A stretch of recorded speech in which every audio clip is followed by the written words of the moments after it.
Hello, good morning, namaskar.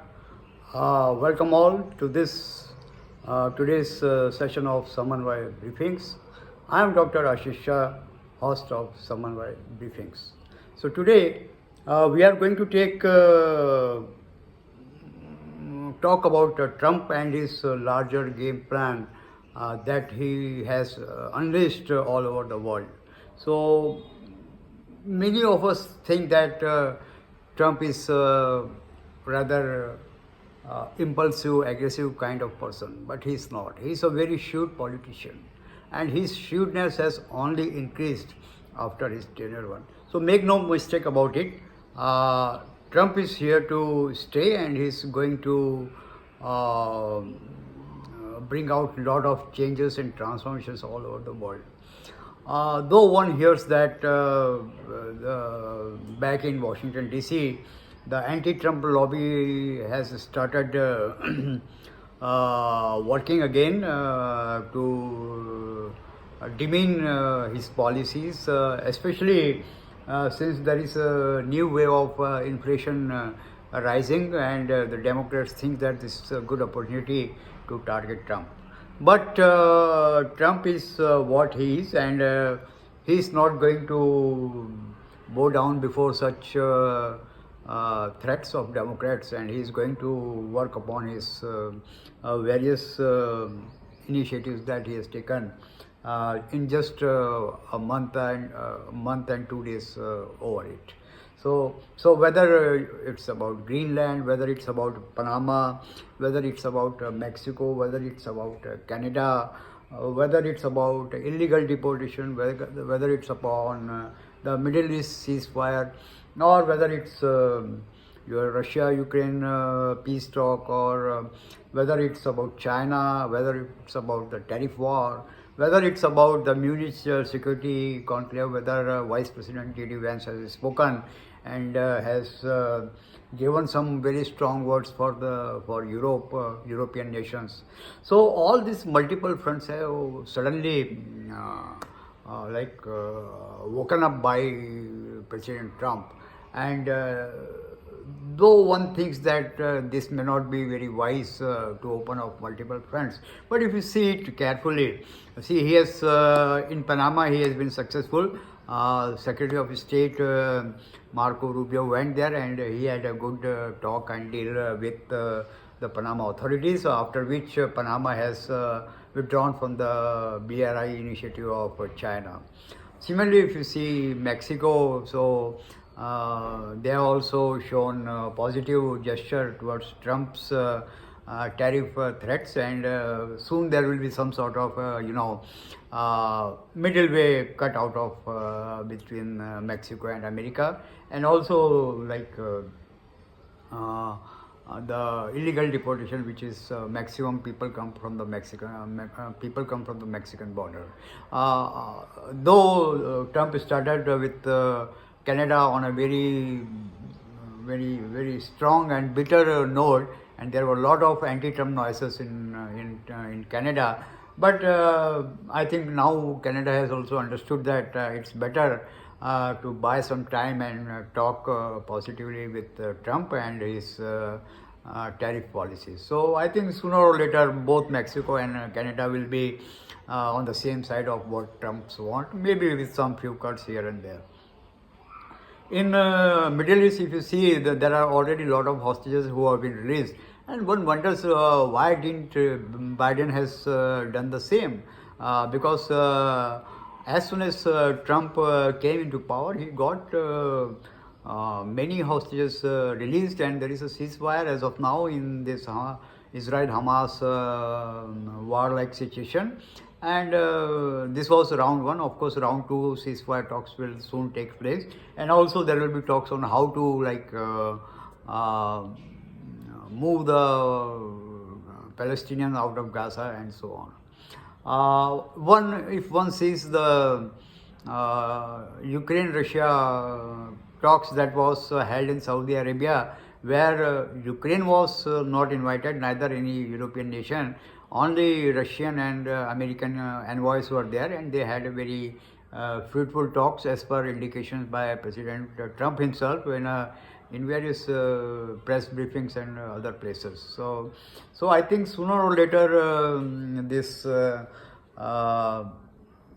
peace should come in this Ukraine-Russia war, where it seems that Trump will be able to get some rare earth mineral as well as some oil,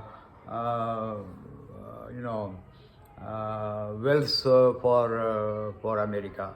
So that will be the bargaining chip. And though President Zelensky of Ukraine has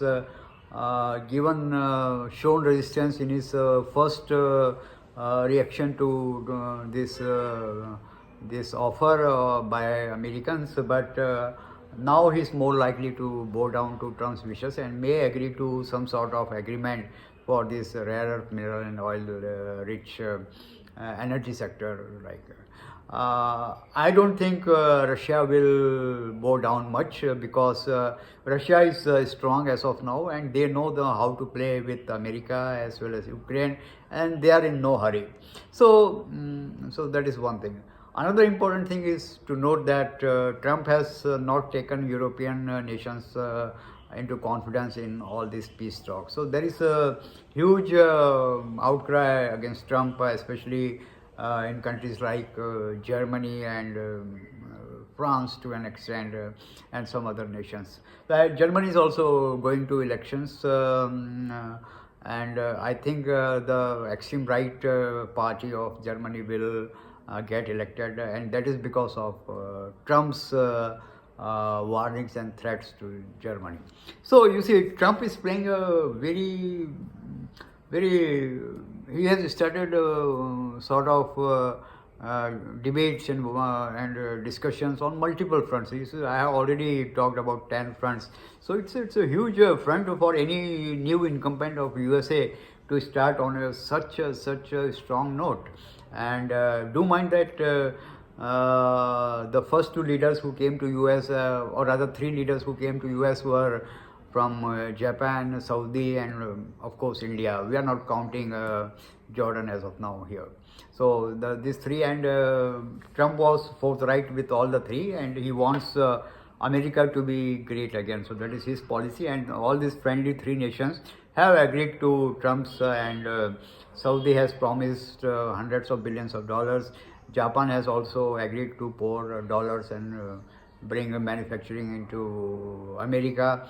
India has already shown positive response for the illegal deportation, which has already taken place. Plus, India will be having a sort of defense ties with America, and also may purchase F-35 sixth generation fighter jets from US. So far so good. Luckily for Trump, many of his, as we saw, his initiatives has come out with positive results. You see in Panama, you see in between Israel and Hamas, you see between Ukraine and Russia. Whatever fronts he has opened, he has got very good response, and it seems that he may be able to crack a few this debates and wars that is going on back to normalcy. But if you see the whole game of Trump, so one thing is pretty clear, that and which is that he's not taking China immediately as of now, but his main target is China. That is for sure. Why it's for sure? Because this has been shown by his in his speech, as well as the speech of Secretary of State Marco Rubio, who is known to be who has a hawkish attitude towards China. Also, his NSA has a hawkish attitude towards China. If you see Trump's team, all people are young, and Trump wanted this. Trump has kept this very deliberately. He didn't want any big name who comes across him. So he has bought a very good young team of administrative officers who will carry out his wishes. Besides that, one must also note that Trump has taken big initiatives in reshuffling some Pentagon's top officers. This happened just yesterday, and as well as he has already ousted many federal government employees. He has given them 6 months or so time limit to either take the pay or just bow down and get away, resign from their jobs. So he's coming up with the carrot and stick policy where he wants carrots to be used. He offers carrots where he wants sticks. He uses a stick, as we saw in the meeting of governors, when where he threatened directly the governor of Maine that he is going to take serious action against. So Trump is following on his policy in a very committed manner. That is, and this time, if you see his body language and everything, he is very confident. He is very you can say patient. He knows what he is doing, and despite all the threats and everything, he is moving ahead on his policies and wants to bring changes to the. So if you see that he's not in a hurry to take China, and he has imposed just 10% of tariffs on China. So, and of course China has also retaliated with certain tariffs. But the larger game plan of Trump as of now is to cajole Russia on its side, and that's why he has kept both Zelensky and European nations out of all these peace talks. He knows if he brings European nations, there will be problems and the peace talk will not be achieved. So that's why he has kept them out. And as far as Zelensky is concerned, he is threatening Zelensky with means he wants a quid pro quo with Zelensky. He wants rare earth minerals as well as oil from Ukraine, while he will be offering some sort of security and bring peace to that part of the world. So in this whole efforts and initiatives of Trump, one thing is clear, that he wants Russia on his side, and he has a good rapport with Putin, and Putin also knows and understands it. If you see, back in 1970s, the same policy was adopted by America during that time when President Nixon and Kissinger were there.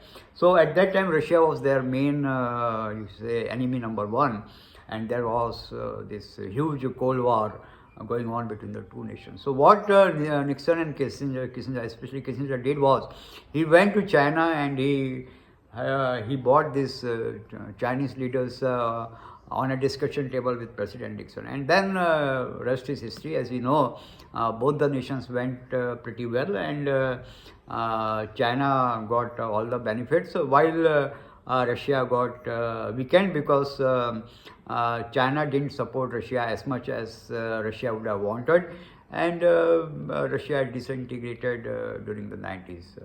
And the rest is, is history. So this whole same set of studies again being repeated. This time only the partners and the enemy has changed. So America is trying to boo Russia, while it's trying to take China with the help of Russians. So that is the plan that that President Trump wants to take ahead. And so, in my opinion, as soon as this peace talk is broken between Ukraine and Russia, that will be the time then Trump will try to move towards China in a more direct fashion. Until then, he will try to play a soft game with China. He will not take them directly, but he will try to play softly with China. So I think we'll go into more discussions on the same topic in the days to come. As of now, I will stop here. Thank you very much for watching. Do subscribe and like, comment, interact with me in whatever way you want. You can find my details in the description. Thank you again. See you soon with another episode of Samanvaya briefings. This was a special Sunday briefing. Thank you.